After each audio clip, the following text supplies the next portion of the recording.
बापरे! आज उठायला खूप उशीर झाला, तर म्हणून मी पटकन इस्त्री करून घेतली आहे कपड्याला. तसाच मी पटकन फ्रेश होऊन स्वतःसाठी मम्मीनी चपाती भाजी बनवून ठेवली होती. तर इथे मी माझा लंच जो आहे तो पॅक करायला घेतला आहे.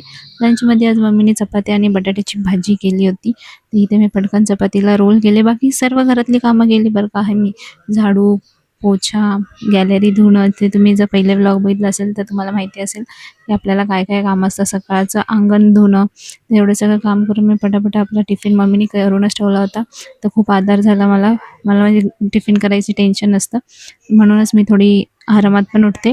तर इथे बटाट्याची भाजी आहे कापण्याची, ती मम्मीने केली. ती मस्त अशी रस्सेदार, खूप टेस्टी होती आणि खूप यम्मी होती. तिखट मला आवडतं, तर ही थोडीशी तिखटच मम्मीने केली होती. तर इथे मी राईस आणि भाजी पॅक केली आणि आता एक ऑरेंज पण सोबत ठेवलं, म्हणजे कसं थोडंसं भूक लागायला लागली की आपलं हलकंसं काहीतरी खायला. आणि ते नाश्त्याला मी चपातीचा रोल घेतला होता भाजीत टाकून. तर हा आजचा काहीचा तरी लूक होता आणि एवढा नटापट्टा करून चालले आता मी ऑफिसला जायच्या आधी मठामध्ये महाराजांचं दर्शन घ्यायला. आमच्या ऑफिसच्या जवळच गजानन महाराजांचं मठ आहे.